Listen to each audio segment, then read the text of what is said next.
Bienvenue sur Fragile, le podcast qui raconte l'île de Porquerolles aujourd'hui à travers le regard et le portrait d'hommes et de femmes qui l'habitent, l'aiment et la font vivre. Comment sont-ils arrivés ici? Comment voient-ils l'île évoluer? Quel est leur endroit préféré? Les souvenirs qui les ont marqués? Écouter les habitants raconter Porquerolles, c'est entrer dans l'intimité de l'île, lieu d'histoire, d'inspiration artistique, de diversité biologique, de contraste et de paradoxe. Un endroit précieux et fragile. Je suis Ingrid Blanchard et je reçois aujourd'hui Clémence Rochefort.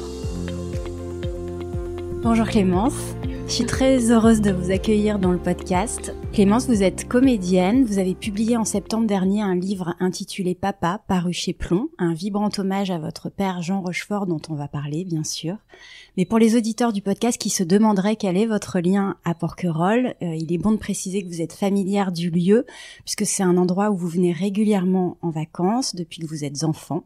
C'est par votre mère Françoise Vidal et avant elle votre grand-père Henri Vidal que Porquerolles est entré dans votre vie. Vos parents se sont mariés à Porquerolles en 1989, au domaine de la Courtade, dont votre grand-père, architecte et inventeur de la terre armée, était propriétaire, avant que le lieu ne soit racheté par Édouard Carmignac pour être transformé en fondation. Avant d'évoquer votre lien, Clémence, et celui de votre famille à Porquerolles, j'aimerais qu'on parle de votre livre. Vous revenez avec humour, tendresse et sensibilité sur le destin hors norme de votre père.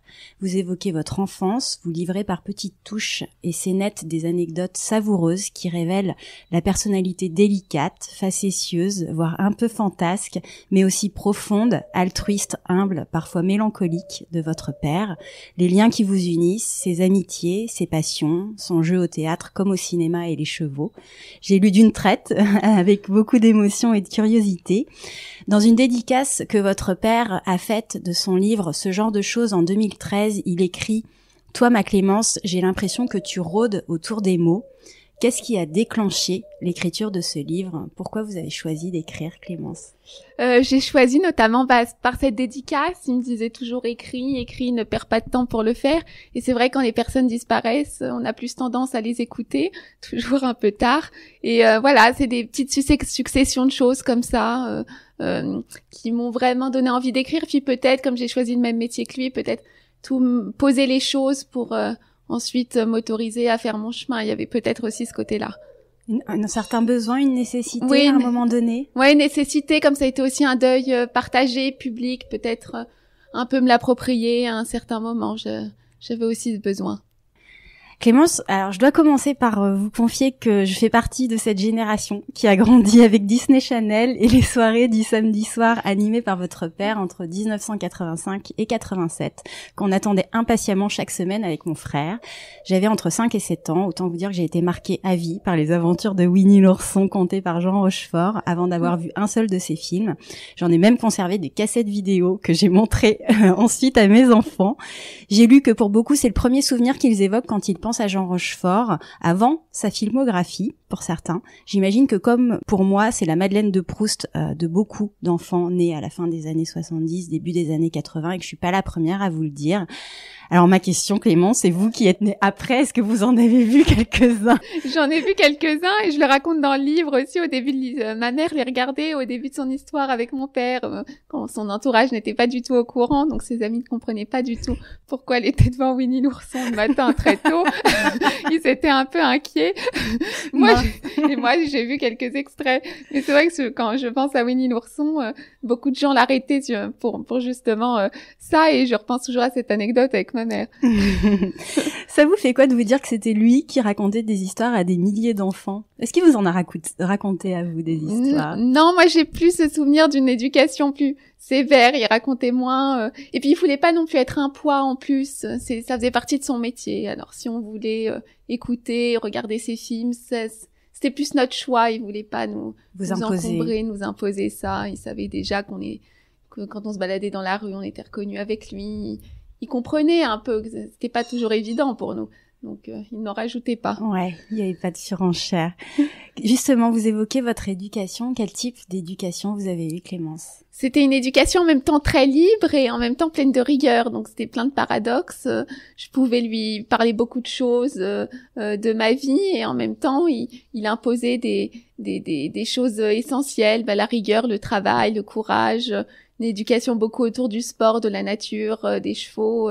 Fallait se remuer en fait. En gros, il n'aimait pas qu'on soit feignante, qu'on soit, oui, pas du tout. Ça, c'était, fallait vraiment être active, courageuse. Ouais, on évoquera, il y a des épisodes assez savoureux de ce point de vue-là. Vous dites qu'il n'était pas attaché aux notes, que vous ne subissiez pas du tout de pression scolaire, mais vous répétez souvent dans le livre qu'il était attaché à vous transmettre justement le respect, une certaine forme de rigueur et d'exigence, pas de bain, pas de grasse matinée au risque de se prendre un verre d'eau froide au 3e passage.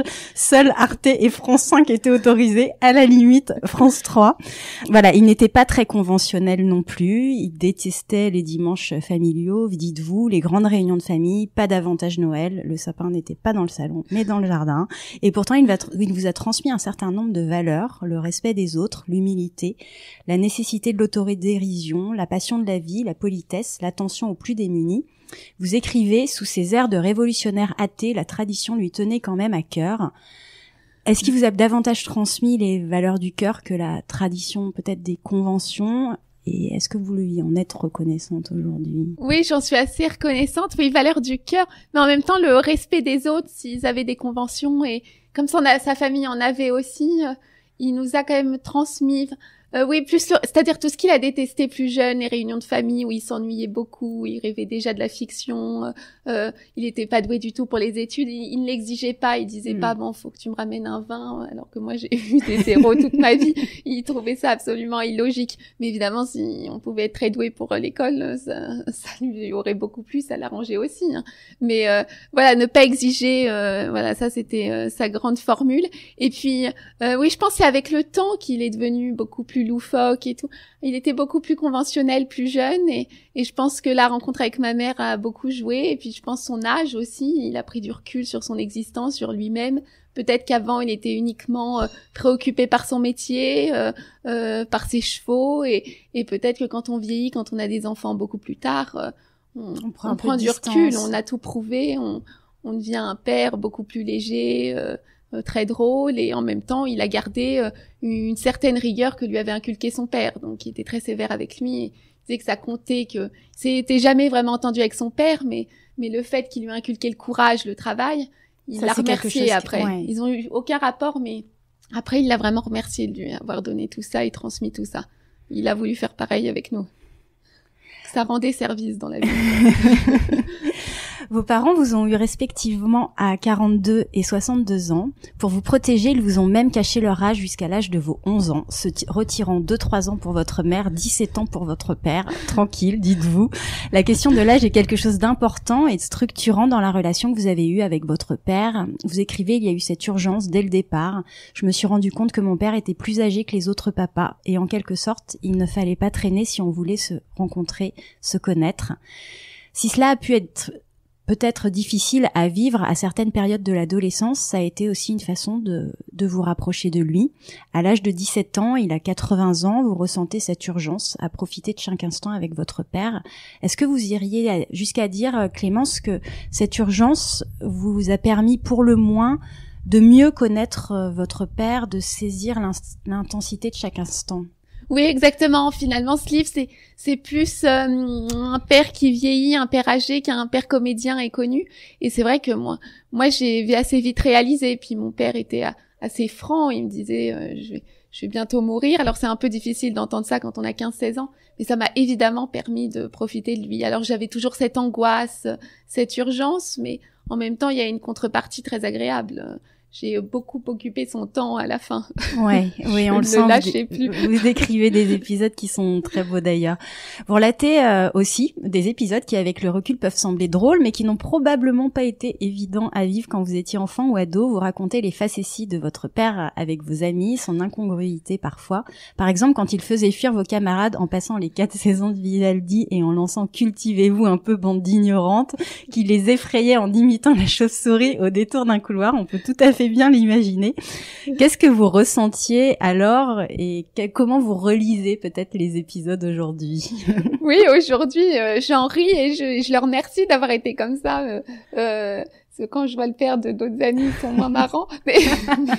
Mais c'est vrai que plus jeune, moi vraiment, je me faisais toute petite. Hein. Je rêvais d'un père conventionnel.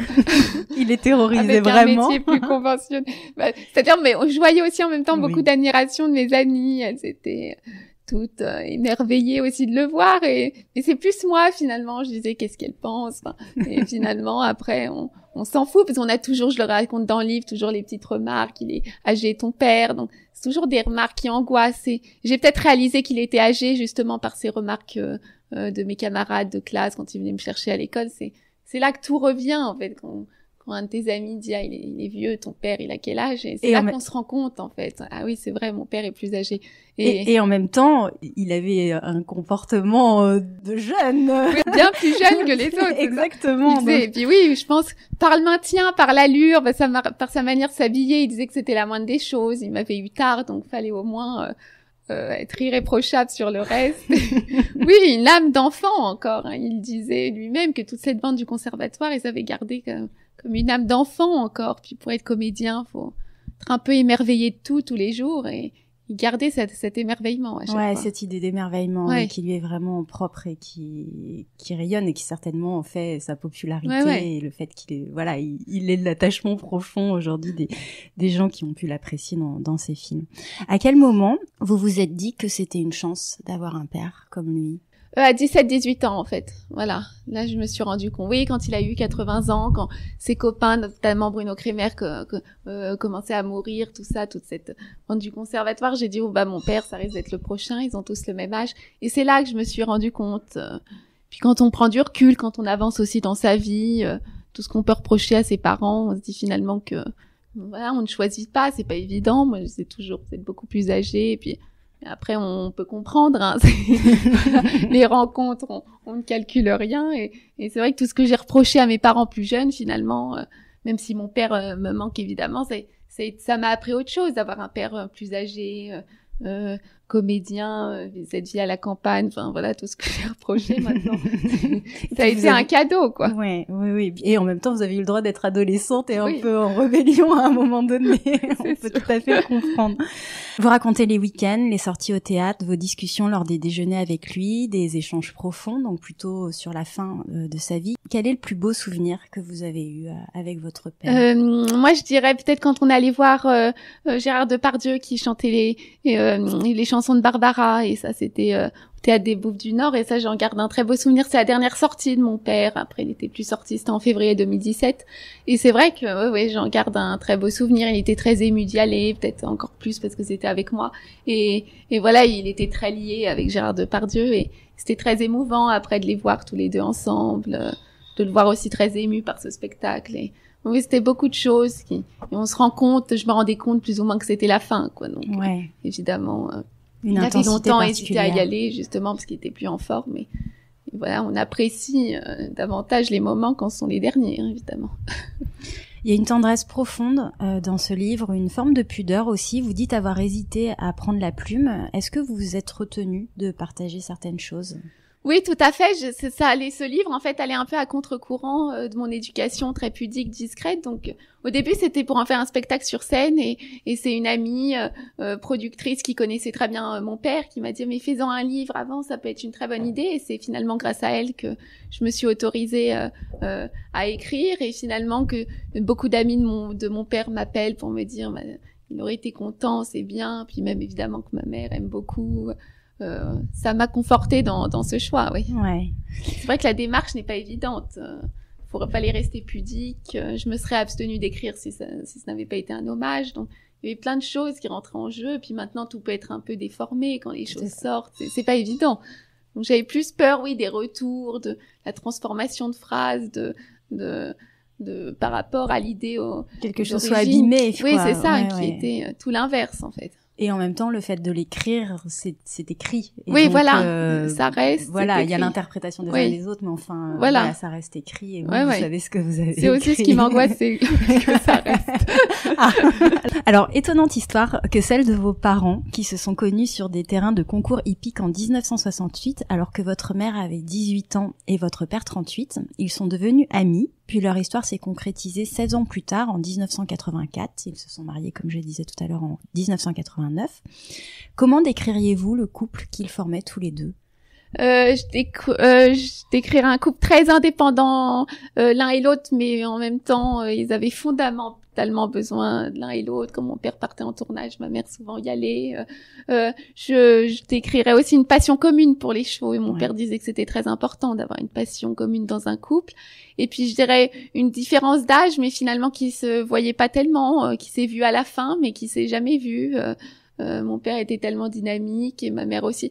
Et un peu comme des cousins qui s'étaient retrouvés. Enfin, c'est très bizarre, mais ils sont nés le même jour, un 29 avril. Il y a plein de choses, de coïncidences. Il y a plein de gens qui disaient qu'ils se ressemblaient aussi physiquement. Et en même temps, ils étaient aussi très différents de caractère. Ma mère, toujours plein d'entrain, très heureuse de tout. Mon père avec des côtés plus sombres. Et ils se complétaient beaucoup. Oui, c'est ça. La jeunesse de ma mère, peut-être... Vous décrivez cette complémentarité, hein. Oui, complètement. C'était étonnant. Je crois et puis c'était une rencontre pas prévue. Alors souvent quand ce n'est pas prévu, c'est aussi comme ça que ça marche. Bon, jamais ils n'avaient envisagé l'un et l'autre quand ils se croisaient à 18-38 ans, quoi que ce soit. Ma mère le voyait avec ses enfants. Oui. Son ex, jamais à 18 ans, elle aurait pensé. Et voilà, et ça s'est fait, mais vraiment un hasard. Hein. Ouais, c'est une très très belle histoire et on sent vraiment une complicité, une complémentarité que vous avez pu ressentir, c'est ça aussi qui est beau. Oui, ça fait un vrai exemple. Ouais, tout à fait. Vous dites aussi que vous lui partagiez volontiers votre vie sentimentale. Peut-être que c'est quelque chose que vous n'auriez pas fait s'il avait été plus jeune. Oui, exactement. Oui. Qu'est-ce qu'il vous a appris à cet égard ? Il m'a appris le respect l'un et l'autre, beaucoup. Il m'a appris à pas se précipiter non plus, à faire mes preuves, à travailler beaucoup avant, à faire et pendant et après. Mais je veux dire, voilà, que ce soit réfléchi, mais en même temps, il voulait pas non plus trop m'influencer sur rien. Donc c'était des petits conseils comme ça. Juste quand j'avais présenté quelqu'un, il avait juste dit ça ne durera pas, mais c'est tout. Je crois qu'il s'était arrêté là. Non, il observait, voilà, le respect, complicité, voilà. Oui, j'ai noté une petite phrase dans laquelle il vous dit, voilà, il vous encourageait à trouver quelqu'un avec qui vous partageriez une passion, de ne pas être trop prudent quand on aime quelqu'un, qu'on ait 30 ans ou de plus ou 30 ans de moins. La rencontre est tellement rare, il faut y aller. Oui, exactement. Ça m'avait marqué. Il regrettait un peu cette génération prudente qui attendait d'avoir une maison, le labrador et la balançoire. C'était le cafard. Il disait, faut y aller, quoi. Faut pas attendre. L'audace, d'ailleurs. Hein, oui, c'est quelque chose l'audace. Mon père pouvait être très angoissé, très prudent pour plein de choses, et en même temps, quand il y allait. Hein, il pouvait mettre 3 jours pour aller à une audition de théâtre tellement il était angoissé, mais en même temps il avait des moments de folie ou d'élan où il y allait. Hein.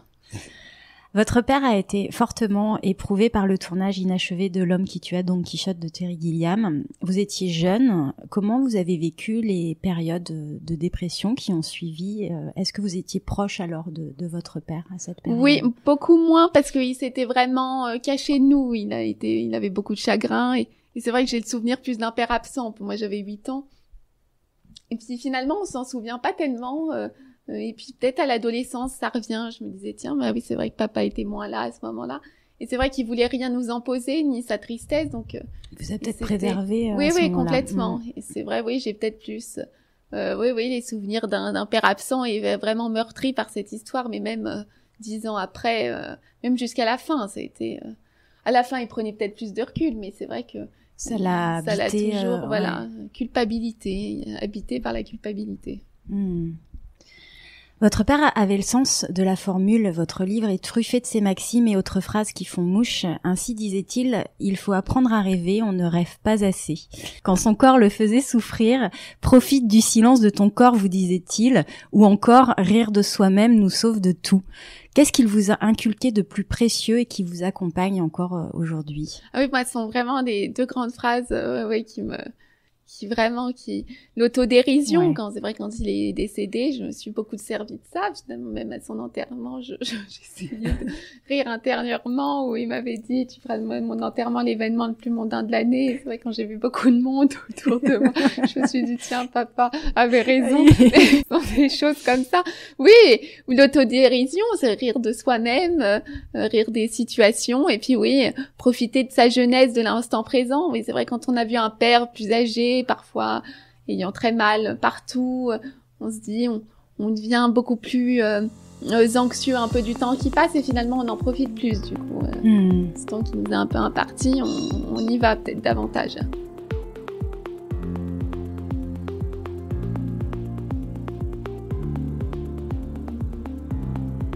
À quel moment vous avez réalisé que votre père était célèbre ? Je l'ai réalisé, je pense vers 12-13 ans, quand je me promenais avec lui dans la rue. Ça, c'était... c'est vrai que ça me marquait, ça. Les gens venaient à sa rencontre. Plein de monde, et des photos. C'était beaucoup les autographes quand j'étais plus jeune. Et ça D'ailleurs, vous racontez un épisode où, un peu agacé de voir votre père signer les autographes, il vous prend à partie et vous rétorque, c'est grâce à tous ces gens que tu peux bouffer le soir. Ça vous a marqué, ça? Oui, ça m'a marqué. Après, j'ai plus jamais rien dit. Et on a compris que c'était un père qu'on prenait, un tout, quoi. Oui, c'est ça. Comme me disait souvent mon père, un peu pour rire, tu changes de nom, hein, si tu n'assumes rien. Et c'est vrai qu'il avait raison, oui. Même ses parents, ouais, on assume tout, mais c'est vrai que on a 10-12 ans, un père qu'on partage, on comprend pas trop. C'est vrai que parfois on a envie de passer inaperçu. Donc à l'adolescence, je me promenais beaucoup plus avec ma mère. Vous évoquez dans votre livre des anecdotes avec Jean-Paul Belmondo, Léa Hallyday, Bernadette Chirac et même la reine d'Angleterre, mais vous indiquez aussi que votre père n'aimait pas les dîners, les mondanités. On a le sentiment quand même, en vous lisant, que vous avez été préservé de cet univers. Il vous protégeait de ça, il vous mettait en garde contre l'univers un peu du show business, du cinéma. Oui. Ouais. Oui, tout à fait. Ou en tout cas, si on voulait être dans le cinéma, fallait que ce soit pour les bonnes raisons et non pour les soirées, les machins. Il regrettait ce temps où maintenant on veut faire ce métier un peu pour les mauvaises raisons. Et c'est vrai que cette vie à la campagne nous a beaucoup protégés. Il voulait jamais nous exposer, ma mère non plus. On était vraiment très à l'abri, et ça a été un grand service. Si j'avais eu une éducation peut-être à Paris, les choses auraient été différentes. Ouais, on sent que voilà, cette modestie, cette humilité qu'on voit d'ailleurs dans ses grands doutes, quand vous dites même sur la fin de sa vie, dans les derniers tournages, il doutait encore, ce qui peut paraître quand même incroyable après une telle filmographie. Il avait une volonté de vous préserver aussi de tout ça. Quel est le film que vous préférez, Clémence, de votre père? Moi, j'aime beaucoup Tandem et les films de Philippe de Broca, Le diable par la queue et Cartouche. Moi, j'aime beaucoup. C'est vraiment un peu des monuments, des œuvres qui durent dans le temps. On les regarde maintenant, ça se démode pas. Hein. Ouais, et dans Tandem, il est très surprenant, je trouve. Oui, puis ce duo avec Gérard Jugnot, ouais, ça, il m'a beaucoup surprise dans ce film. Je l'ai vu assez tardivement, je crois 15-16 ans, et ça m'avait marqué, ouais. Et le voir du coup plus jeune, peut-être tel que vous ne l'avez pas vraiment connu. Oui, ça aussi, c'était. Oui, ça c'est très étrange. J'ai l'impression de voir quelqu'un que je ne connais pas. Oui, c'est très étrange. C'est voir quelqu'un plus jeune. C'est très bizarre, avec d'autres attitudes, avec d'autres. Vraiment l'impression de voir quelqu'un d'autre. Ça c'est très étrange. Donc beaucoup d'amis me disent ça doit te faire bizarre, ça doit te rendre triste de voir un film avec ton père jeune, mais pas du tout. Moi, ça c'est plus des films récents qui. Oui, parce que c'est le père que vous avez... que j'ai connu, ouais. Mais alors sinon, c'est quelqu'un complètement étranger. C'est dingue. Est-ce que vous l'avez vu travailler ses rôles? Non, parce qu'il s'isolait beaucoup. Il pouvait marcher des heures en forêt ou monter à cheval pour apprendre ses textes. Vraiment, il voulait pareil. Ça venait aussi de la même idée d'embêter personne. De ne pas mélanger, peut-être aussi. Oui, je l'ai jamais entendu... déclamer. C'est ça, au fond du jardin. Mais oui, jamais. Ouais. Alors, le charme de votre père, c'est cette personnalité paradoxale, ne se prenant jamais au sérieux. Il disait « Je suis un truculent coincé ». Malgré une filmographie incroyable, 150 films à son actif, 3 Césars, son immense popularité, il n'a jamais cessé de rester humble. On a du mal à l'imaginer encore pris de trac à 80 ans avant le tournage d'un film. Votre père n'a jamais eu la reconnaissance de ses parents, confiez-vous, ce sont des failles qui restent. Est-ce que ça l'a affecté, et selon vous, est-ce de là que peut venir le doute permanent que votre père a ressenti jusqu'à la fin de sa carrière? Oh oui, je pense, oui. oui, dénigrement sans cesse de son frère qui était polytechnicien très brillant, de son père qui s'était fait tout seul, qui s'était plus que bien débrouillé, et puis oui, n'avoir jamais cette reconnaissance, c'est terrible d'un père, d'être toujours pris pour un moins que rien, qui ne fera jamais rien dans sa vie. Ça reste, hein, ils n'ont jamais eu de rapport, tellement avec sa mère, il avait beaucoup plus de rapports, ils se ressemblaient, un peu très timide, très délicat, elle était exactement pareille. Mais oui, moi je pense que ça vient de là, peut-être de trouver une reconnaissance un peu ailleurs. Ouais. Vous employez des termes quand même qui sont forts, hein. Vous dites ce qui le rendait, dites-vous, inapte à la vie quotidienne, angoissé. Oui. Parce qu'on a du mal à se figurer, hein, vraiment. C'est vraiment une facette de sa personnalité qu'on découvre en fait à travers votre. Quand il incarnait quelqu'un d'autre, ça allait mieux. Il était plus lui-même, donc ça allait mieux. Mais c'est vrai que le quotidien l'angoissait finalement. Il disait les comédiens sont faits pour la vie fictive. Oui, tout à fait. Oui, c'est assez normal. Oui, finalement, moi peut-être pour être un bon comédien, c'est des choses de la vie. C'est un refuge la fiction, donc. C'est vrai qu'il angoissait beaucoup avant d'entrer sur scène ou avant de commencer un film, mais une fois qu'il y était, c'était bon, parti, quoi. C'était parti, hein. Mais trouver, comme je dis, la porte d'embarquement d'un vol ou c'était pas possible. C'était une angoisse, paraissait une montagne, quoi, pour lui. Et là-dessus, votre mère était son pilier. Il ça en 2 secondes. C'était bon, quoi. Alors, il était grave et léger à la fois. Comment conciliait-il sa fantaisie et sa mélancolie? Je pense justement, c'était le rire, c'était justement ces petites pirouettes pour cacher peut-être parfois ces moments de mélancolie et d'anxiété. Il était très anxieux pour tout et il s'en sortait avec le rire toujours. J'ai toujours vu faire une blague, quelque chose pour voilà, la tangente. Oui, il disait que c'était la politesse du désespoir, le rire. Il disait souvent ça, cette phrase. Vous sauriez expliquer sa popularité, l'amour, l'attachement et la tendresse que les gens ont pour lui? Moi, je pense que ça vient beaucoup de je n'ai pas conscience de qui je suis, de ce que j'ai fait et de ma popularité. Je pense justement ça vient de là. Et je m'intéresse beaucoup aux autres. Mon père allait vraiment voir les gens dans la rue, donc un trajet de 5 minutes se transformait en 1 heure. mais voilà, il me disait qu'il fallait être un peu des buvards à émotions et s'intéresser aux autres pour être comédien, sinon ça pouvait pas fonctionner. C'est vraiment un amour des autres, le goût des autres. Il me parlait souvent du goût des autres et ça m'avait marqué. Et les gens, évidemment, sont pas dupes. J'imagine, on le ressent quand. Oui, une forme de sincérité. Oui, et d'humilité. C'est pas semblant, quoi. Ça, c'est tellement rare, je trouve, maintenant. Il allait voir les autres, pas uniquement pour être poli, uniquement pour, parce qu'il voulait savoir ce qu'il faisait, ce qu'elle faisait. Oui. Parce que vous redoutez qu'il ne s'efface de la mémoire collective. Vous écrivez, je trouve qu'on l'oublie un peu finalement, c'est ça qui m'affecte le plus. C'est vrai, quand on lit ça, on se dit, c'est pas possible. Oui, ça c'était une erreur. Ça c'était erreur d'interview. Oui, quelqu'un avait repris, mais j'avais peur que ce soit moi qui oublie les moindres souvenirs. D'accord. Oui, ça avait été un peu transformé. Oui, parce que sinon, mais parce qu'on là, on a juste envie de vous dire, Clémence, ce n'est pas possible d'oublier. Et puis même, moi c'était plus la démarche du livre, c'était plus ne pas oublier les moindres petits souvenirs. Je trouve que la vie est tellement folle, passe tellement vite. C'est vrai que parfois j'ai des images, c'est vrai que mon père se déplaçait comme ça, il faisait ça. Et je trouve que c'est bien de se remémorer tout ça et que ce soit écrit pour les générations futures, pour mes enfants, tout ça. Je trouvais ça important c'est un peu mon angoisse générale qu'on passe dans l'indifférence, dans des choses qui ont eu lieu. Ça, je mais ça, c'était plutôt de l'ordre de la mémoire intime, la vraiment vôtre, personnelle. En fait. Oui, tout à fait. Vous évoquez la période où vous avez voulu devenir mannequin, ce qui n'enchantait guère votre père. Il vous a pourtant soutenu à sa façon dans la démarche en sollicitant un rendez-vous dans une grande agence dont vous vous dites que vous ne savez pas vraiment si vous a réellement rendu service ce jour-là. Ça a au moins eu la vertu de vous faire votre avis sur la question.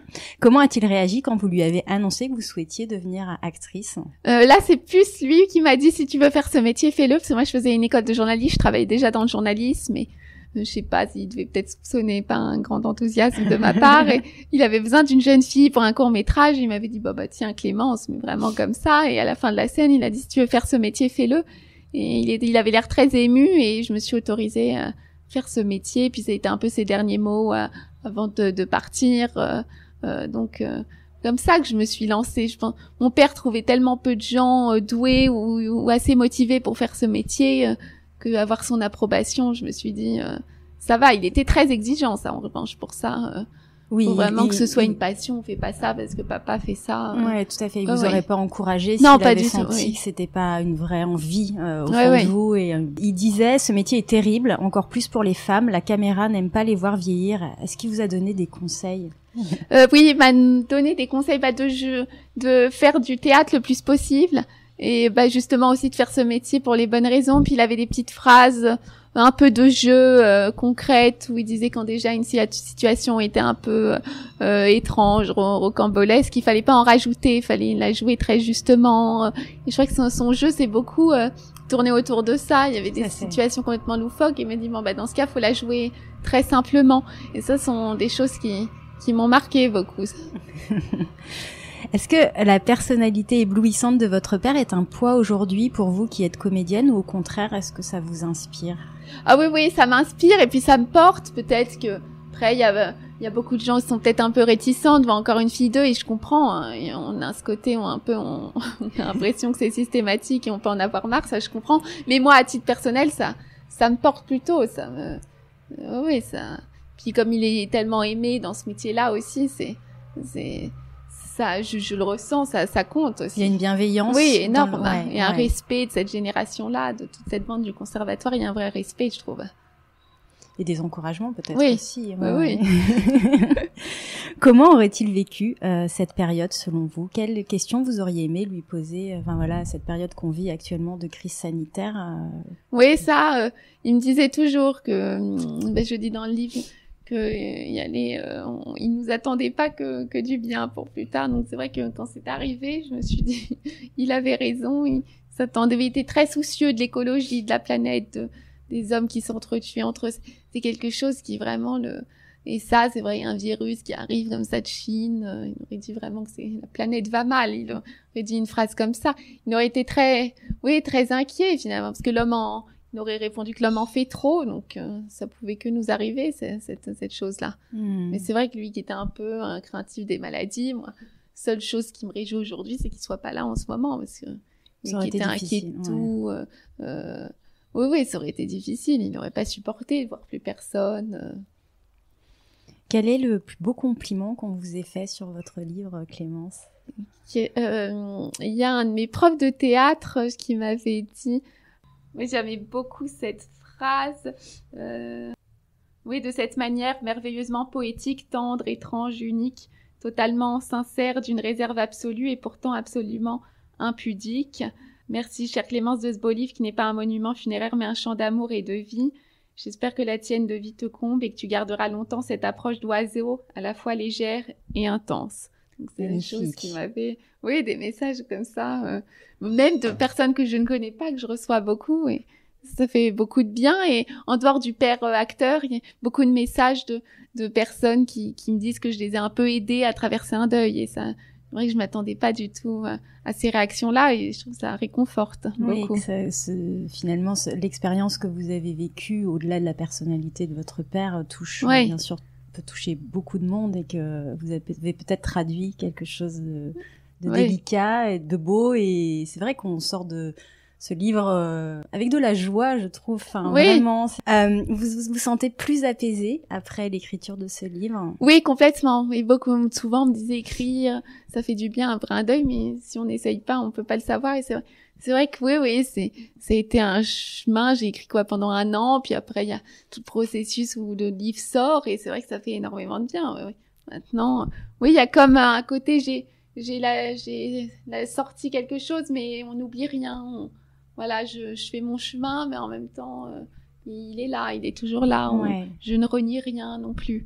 Votre éditeur est intervenu un petit peu, il vous a aidé, guidé? Oui, un petit peu. Oui, aidé. Il a demandé des précisions, donc j'avais écrit je rajoutais des choses pendant le premier confinement. Ça m'avait aussi. Cette période m'avait aussi beaucoup aidé finalement. Ouais. Et vous n'aviez pas. Vous n'écriviez pas du vivant de votre père? Non, ça pas du tout. Non, c'est vraiment venu après. Oui, tout est venu, après. Oui, comme un besoin. J'ai des amis qui m'ont dit, mais t'as vraiment retenu les phrases exactes. C'est fou, c'est vrai que je pense que je les avais là. Tout à fait, il y a une précision troublante. On pourrait se dire, oui, il y a peut-être des petites phrases qui ont été notées à la volée non, sur même un pas, carnet. Je pense que ça ne demandait qu'à avec Laure, tout ça. Tout à fait. J'aimerais qu'on évoque maintenant le lien de votre famille à Porquerolles, Clémence. Alors Porquerolles, justement, est cité à deux ou trois reprises dans votre livre. Au début, notamment, vous dites « Porquerolles est une île préservée, sereine, sans voiture, qui apprenait à chacun à profiter du moment présent, un endroit où nous aimions mêler les générations. » D'un père breton et d'une mère parisienne, votre père n'avait pas d'ancrage familial dans le sud, à ma connaissance, sinon celui qu'il a noué par l'intermédiaire de votre mère. Est-ce qu'il connaissait Porquerolles avant de rencontrer votre mère? Non, vraiment pas du tout. La première fois qu'il était venu, je crois que c'était ma mère qui, pour lui présenter son père, je crois, ou voir la courtade. Et et mon père avait demandé en mariage ma mère à son père ici. Et non, il connaissait pas du tout. Mon père, c'était vraiment la Bretagne. Et les voyages, c'était vraiment pas son truc. Les voyages, c'était uniquement pour travailler. Donc oui, il connaissait pas du tout. Il entretenait quel lien avec Porquerolles? Est-ce que c'était un lieu de repos, de ressourcement? Oui, de repos, de ressourcement. Il y a des moments où il est venu travailler beaucoup ici, et puis il adorait venir hors saison, surtout en septembre, octobre. Voilà, il avait toujours du mal à partir des chevaux ou de Paris, et une fois qu'il y était, il adorait cet endroit. Oui, énormément. Mais c'est vrai, hors saison, il préférait. Oui, j'imagine. Avec les lumières, et puis lui, il adorait se baigner dans la mer en fin de journée. C'est ce qu'il aimait, ça. Vous y avez des souvenirs marquants avec lui? Oui, finalement, j'ai beaucoup de souvenirs avec lui ici. Oui, des étés où mes parents invitaient leurs amis et les miens. Et souvenirs où mon père engueulait une amie parce qu'elle fumait avec son café dès le matin.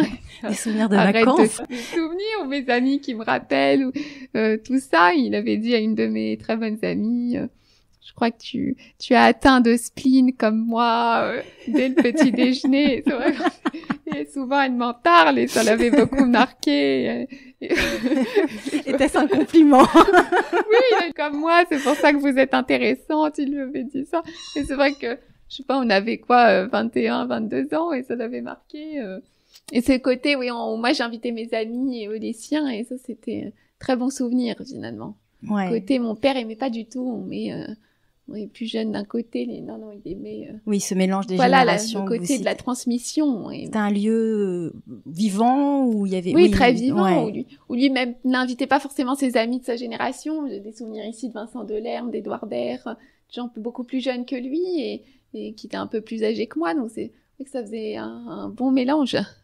Est-ce qu'à votre connaissance, il y a des lieux qu'il aimait tout particulièrement? Il aimait beaucoup la plage de Notre-Dame, énormément. Et il aimait aussi beaucoup la place du village où il adorait observer les joueurs de boules, de pétanque. Donc on peut comprendre qu'il aimait ces deux lieux hors saison. Mais le soir, la partie de pétanque, il adorait observer les joueurs. Il jouait pas, mais il se mettait sur son banc, il les regardait. C'est vrai qu'ici, on est dans un petit théâtre, si on le vrai, souhaite. Ouais. Est-ce que vous avez connu la propriété de la Courtade et est-ce que vous y gardez des souvenirs et de votre grand-père Henri Vidal également? Oui, exactement. Ouais, il est décédé quand j'avais 15 ans, mon grand-père, et je me souviens l'enterrement était ici à Porquerolles et c'est vrai, moi j'en garde plein de souvenirs de cette maison où c'est fou parce que ça paraissait normal d'arriver dans cette maison à 5-6 ans et maintenant quand j'y reviens et que je me rends compte de ce que c'était, de tout ce travail que mon grand-père avait accompli, de ce génie de dessiner cette maison, fallait vraiment. Et puis alors c'est normal, on va chez son grand-père plus jeune et c'est vrai que cet endroit est vraiment surprenant, magnifique, plein de génie, vraiment avant-gardiste, c'était très contemporain, architecture et c'est intact et je trouve en même temps c'est contemporain et ça s'inscrit vraiment dans le paysage. Ça ne dénature pas du tout l'endroit. Tout à fait, on sent qu'il a été conçu il était vraiment, pour être intégré. Et c'est vrai que moi ça me touche et qu'on puisse y retourner en fait, que ce soit pas un particulier, qu'on puisse y retourner, ça, c'est une grande chance.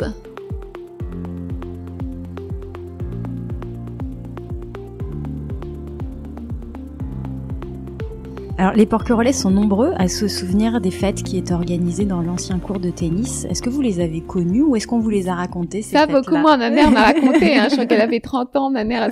Et oui, genre, il y avait plein de soirées. Et même mon grand-père, comme me disait ma mère, il y a toujours 30 personnes.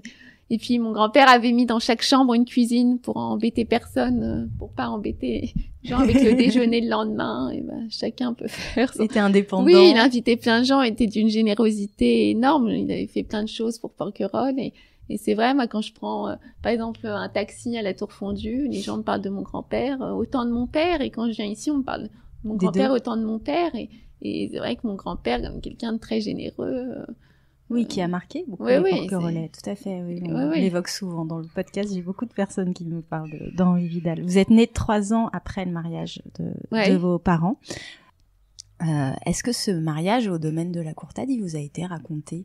Oui, il m'a été raconté beaucoup par mes parents et finalement et des amis. Ma marraine qui m'a dit il n'y a pas longtemps qu'elle avait jamais eu un mariage aussi beau de sa vie, que c'était vraiment hallucinant, que il y avait un mélange d'invités, d'architectes, de comédiens, mais vraiment, mon grand-père avait organisé un truc incroyable, merveilleux. Oui, c'était aussi le mariage commun avec ma tante Corinne et son mari.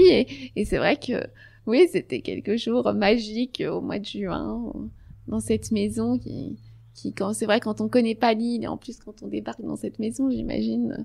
Oui, c'est étonnant. Oui. Moi, ça me paraissait normal, mais c'est vrai que quand j'y retourne, c'est étonnant cet endroit.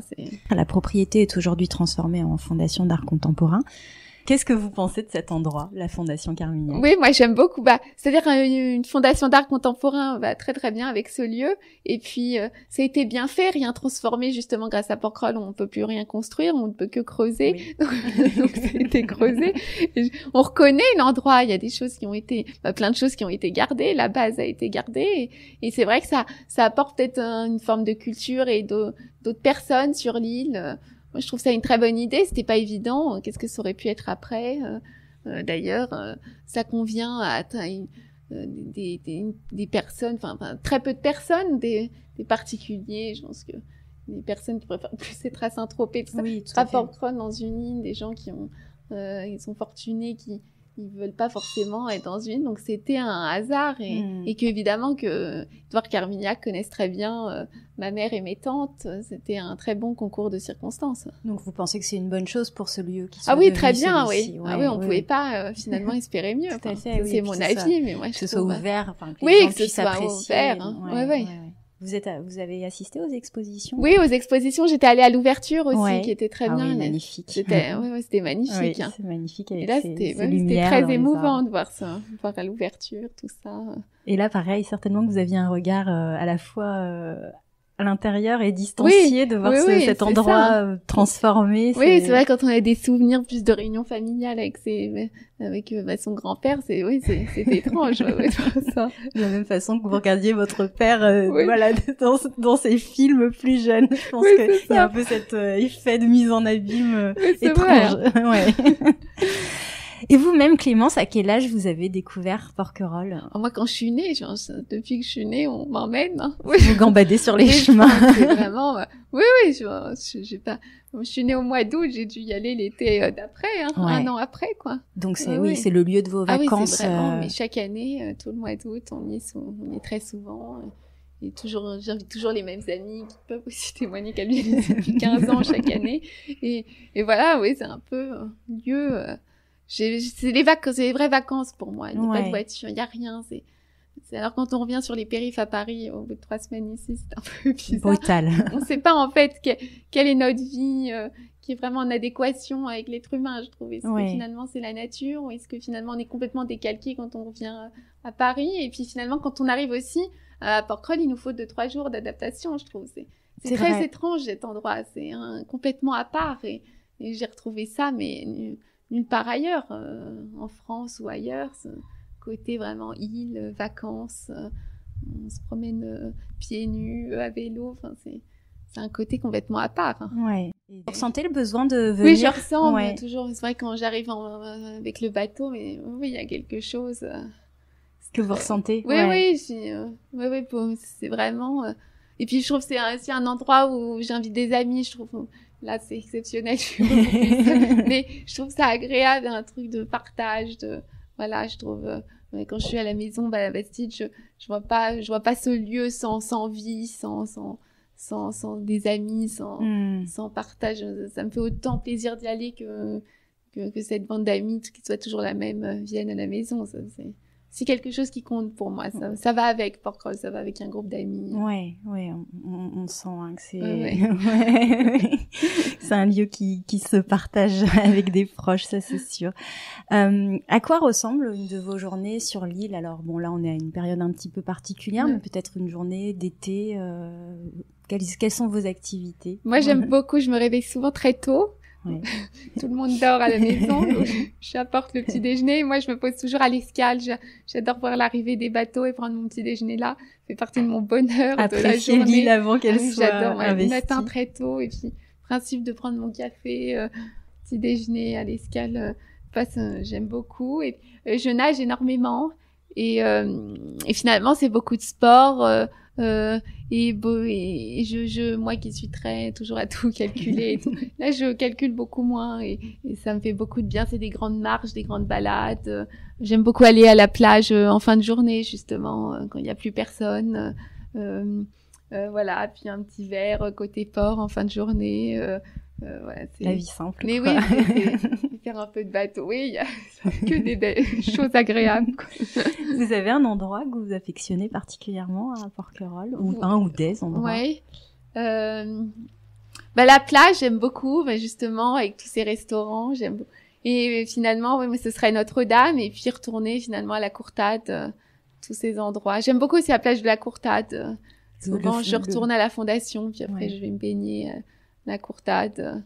Et puis même sur tous les chemins, c'est vraiment, c'est me balader, c'est vraiment tous ces chemins, mais vraiment dans la nature, où il y a rien d'autre. Je trouve ça vraiment agréable, à part. Ouais. Faire une grande balade jusqu'au Langoustier, j'aime beaucoup aussi. Non, c'est un tout, Puis quand j'ai des amis qui connaissent pas du tout l'île, souvent on monte à la Repentance. Je trouve que c'est un très beau lieu pour voir un peu comment est l'île, je trouve. Oui, on a un super point de vue et puis on y est souvent seul parce que faut y aller. Donc il y a moyen de, même en pleine vague de touristes. Elles disent tout, j'espère que c'est beau en montant. Déjà en annonçant la couleur, la Repentance. Vous leur mentez pas sur... Ça se mérite, ça c'est sûr. Quelle est la saison que vous préférez sur l'île? Même si on a compris que vous veniez essentiellement l'été, si j'ai bien compris. Oui, et moi j'aime beaucoup à partir du 20-25 août en fait. Ouais. Jusqu'au 15 septembre. Oui, quand l'île commence à se vider. Parce qu'il fait encore très chaud, je trouve juin, c'est encore un peu... Mais juin. Mais je trouve vraiment le côté fin d'été, il y a de très belles lumières, beaucoup moins de monde à partir du 25 août. Ouais. Très, très agréable, je trouve. Vous êtes sensible justement à l'hyperfréquentation. Est-ce que vous avez vu le tourisme se développer? Oui, surtout l'année dernière. Je n'avais jamais vu ça et c'est vrai. Oui, on est sensible. En même temps, ça fait aussi du bien pour commerçants, pour l'activité de l'île. C'est difficile de trouver un entre-deux qui convienne à tout le monde. Et évidemment, pour la préservation de cette île, c'est un peu catastrophique, quoi. Cette surpopulation et en même temps, bien aussi que des personnes découvrent cet endroit. C'est très difficile comme décision. Il y a une ligne de crête. Ou alors, faudrait peut-être justement qu'elle soit beaucoup plus exploitée l'hiver, qu'il y ait plus de bateaux l'hiver et qu'on y aille autant l'hiver que l'été. Faudrait peut-être répartir parce que c'est vrai que c'est désertique l'hiver ici, au mois d'août, juillet, août. Donc c'est vrai. Ce changement est surprenant, je trouve. Oui. Vous venez un petit peu quand même hors saison? Non, très peu. De avril à octobre, je peux venir, mais sinon, l'hiver, jamais. Hein. Vous avez jamais fait l'expérience de l'île l'hiver? J'avais fait 1 ou 2 fois, mais c'est vrai que je trouve qu'il faut avoir le moral. non, mais c'est une réalité. Je suis tellement parisienne et tout, j'aime tellement le mouvement. Même là, je suis ravie, hein, mais faut pas que ça dure trop longtemps. J'ai une nuit un peu douloureuse. Faut s'habituer, quoi. Il n'y a pas trop de sangliers par ici. Est-ce que vous auriez un souvenir, une anecdote marquante de vos vacances ou d'un moment qui vous a marqué à Porquerolles, même si c'est une petite anecdote, quelque chose que vous avez vécu ici, dont vous vous dites peut-être je l'aurais jamais vécu ailleurs? Ah oui, peut-être avec mes amis. la maison, je crois, n'était pas libre et j'avais tout emmené sur un voilier de mon grand-père et les toilettes ne marchaient pas parce on était 8 sur ce voilier ancré au port et je pense qu'elles s'en souviennent. C'était des bons souvenirs. J'ai demandé des sacs poubelles au bateau d'en face. Non mais c'était bien, finalement, j'avais jamais été sur un bateau sur le quai d'un port et c'est finalement mes très bons souvenirs avec un groupe d'amis comme ça. Je crois que c'était un peu l'aventure. Oui, c'était bien. Est-ce qu'il y a quelque chose que vous regrettez dans la Porquerolles de votre enfance, celle des années 90? Ouais, moi je trouve finalement c'est vraiment un des lieux qui est resté assez intact. Hein. Peut-être qu'il y a plus de monde, peut-être, mais quand même je trouve on a cette chance, qu'on puisse plus reconstruire. Je trouve que c'est quand même très bien préservé. J'ai pas tellement de mélancolie. Peut-être que évidemment que mon grand-père soit plus là, j'aimais beaucoup aller le voir dans cette maison. C'est peut-être une chose qui me manque énormément, mais par rapport à l'île, tout ce qui s'y passe, je trouve que j'ai rien de... Oui, vous pensez, vous voyez une île qui demeure préservée malgré tout. Moi, je trouve qu'il y a vraiment les principaux. Puis ça évolue sans trop évoluer, je trouve, cet endroit, parce qu'on est quand même dans la préservation de la nature et ça qui compte.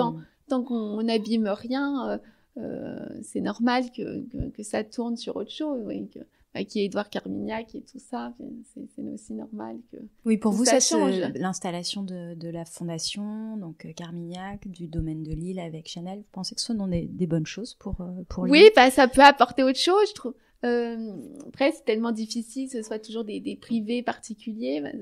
Ça, c'était les Lebert et justement mon grand-père qui avait ça, mais c'est maintenant plus grand monde peuvent garder quelque chose à titre personnel. Donc c'est vrai que maintenant c'est le monde aussi qui change, qui veut que ce soit maintenant dans d'autres domaines on peut investir. Ça fait partie aussi de notre époque et je trouve ça bien justement que ce soit Chanel et Carmignac, c'est quand même ça va assez bien avec cet endroit, un peu d'élégance. Ça apporte autre chose. Après, c'est un peu dangereux d'être toujours un peu dans une rancœur. Non, c'était mieux avant. Évidemment peut-être, mais ça peut aussi apporter Oui, un renouveau. En évoquant Porquerolles, on parle des crins, joyaux de la Méditerranée, de la perle des îles d'Or. Quelle serait selon vous l'image ou l'objet le plus évocateur de Porquerolles? Quand vous êtes loin de l'île, Clémence, et que vous pensez à l'île, qu'est-ce qui vous vient immédiatement à l'esprit? Moi, c'est mon père, il disait toujours le caillou. Il avait ça, le caillou puissant. Et c'est vrai que ça me revient. Il me disait, Françoise, on va retourner sur ton caillou cet été. Et donc, moi, je pense à ça. Un gros caillou. Et beaucoup d'amis disent, tu vas sur le caillou cet été. Et je me dis, mais oui, je pense à ça. Cette image un peu d'ailleurs, où le principe de prendre un bateau pour y aller, ça change tout. Et je pense à l'arrivée, moi, à Porquerolles. Je pense à l'arrivée, aux odeurs, aux allées un peu désertes, au chemin pour aller à la Bastide, à la maison, les eucalyptus. Je pense vraiment à tout ça. Qu'il y a une atmosphère très, très particulière. On laisse un peu quelque chose de l'autre côté quand on vient ici. Oui, je trouve. Et que la traversée est assez émouvante, je trouve. Ça, dans un sens, parce que quand j'y vais, c'est assez longtemps et il s'est forcément passé quelque chose à Porquerolles quand j'y étais. Puis après, on revient, on sait pas. Mais voilà, il y a souvent, moi, j'y vais tout le mois d'août et quand je retourne, c'est la rentrée, et qu'est-ce qu'il y aura à Paris. Et puis quand j'y vais, qu'est-ce qui se passera à Porquerolles. Il y a ce côté-là, où chaque année, je fais ça et finalement, on se dit, l'année dernière, tu étais comment? Et comment t'as évolué? Comment t'as, une forme de récurrence qui marque un peu Puis à Paris, il y a un point, on a fait un point, puis souvent mon anniversaire au mois d'août, donc voilà, une année de plus. Et ce côté-là, moi, je pense beaucoup à ça quand je suis ici. Ouais, la notion du temps qui passe et du coup, qui permet d'avoir un repère finalement dans son année, de se dire où j'en suis cette année par rapport à l'année dernière. Ouais, tout à fait. Votre père disait, ne fais pas comme moi, ose entreprendre, venge-toi de ce que je n'ai pas osé faire. Vous a-t-il appris l'audace, l'art d'oser? Oui, l'audace et même si parfois on croit pas trop en soi, y aller quand même, quoi. Mon père s'était beaucoup interdit de choses parce qu'il croyait pas en lui et c'est vrai qu'il avait beaucoup regretté que vraiment faut il y a que soi-même, on peut se remuer, on peut y aller. Personne ne nous attend nulle part. Personne, donc de toute façon, on est maître un peu de ce qu'on veut faire et surtout de n'avoir aucun regret, quoi. J'aurais dû faire ci, j'aurais dû faire ça. C'était mon père, il disait que c'était vraiment des choses à éviter. D'avoir dans sa conscience. Oui, il dit ne pas attendre que le téléphone sonne parce que c'est terrible. Alors on a envie de vous demander un petit peu, Clémence, c'est quoi vos projets maintenant? Résultat, oui, je fais vraiment des projets. Moi, je n'attends plus rien. Donc, je suis venue ici pour écrire justement un deuxième livre. Et sinon, je réalise un documentaire sur les kiosques à journaux. Donc, on a envoyé le projet à Canal+. Et voilà, et là, ce serait en temps pour réaliser. Et justement, je fais un peu plein de choses pour ne rien attendre maintenant. Et alors, pourquoi ce sujet des kiosques à journaux? C'est toujours un peu cette idée du temps qui passe et des choses qui évoluent un peu dans une indifférence. Et c'est vrai que les kiosques changent, il y en a beaucoup de moins en moins, ils vont peut-être pas durer. Et il y avait ce côté, je veux filmer pour immortaliser un peu tout ça. Un peu l'idée de ce livre avec mon père sur un autre sujet. Et voilà, un peu cette nostalgie des choses qui se faisaient avant. C'était tellement une espèce de balcon sur rue indispensable avant pour s'informer. Et maintenant, on passe devant parce qu'on a nos portables et on a beaucoup moins besoin d'eux. Donc, c'est pas grave. Il y a un peu ce côté-là. Et c'est ce côté-là un peu qui me gêne, en quelque sorte. Et donc, j'avais envie un peu de donner la parole à des personnes qu'on n'entend absolument plus. Tout à fait. Et c'était l'idée de ce documentaire. Ouais, on sent que c'est quelque chose auquel vous êtes attachée, cette notion du temps qui passe. Oui, très. Moi, c'est vrai, ça revient. Je trouve toujours d'avoir des parents un peu plus âgés que les autres, notamment un père. Je trouve on vit avec le temps qui passe. On vit comme une urgence. Une envie de capter quand on a l'impression qu'on fait pas assez de choses au temps présent, on s'en veut un peu. Je trouve puis on est plus inquiet du corps, de l'érosion du corps. Mon père parlait beaucoup de ce terme, et ça, c'est vrai qu'on a plus tendance peut-être à prendre soin de son corps, à se dire qu'on en a qu'un, prendre soin de soi, et apprendre à occuper son temps de la meilleure façon possible, à bien s'entourer, à s'occuper des autres. Ça, c'était des choses que mon père beaucoup inculqué. Il a transmis, ouais. Et ce projet de livre, vous pouvez nous en parler un petit peu, ou c'est vraiment secret? Ce serait vraiment, c'est le sujet principal. C'est des générations des trentenaires qui s'imaginaient à 15-16 ans faire ça et qui ne sont pas du tout à ce stade-là. En fait, c'est ce côté-là. C'est par rapport aussi à l'époque actuelle qu'on vit, ou les changements aussi de notre époque. On a traversé plein de choses avec Internet, tout ça, et peut-être qu'à 15-16 ans, on se voyait pas faire tel ou tel métier, et finalement on est arrivé à ce métier qu'on voulait faire, mais est-ce que finalement on est quand même heureuse? C'est un peu les problématiques des métiers, des voies qu'on choisit, et finalement c'est pas du tout l'idée qu'on s'en faisait et on regrette. C'est un peu le thème principal. Roman ou... Oui, roman. Voilà. Bon, on a hâte de découvrir ça. Écoutez, merci beaucoup. Merci Clémence, à vous pour ce super échange. Merci beaucoup.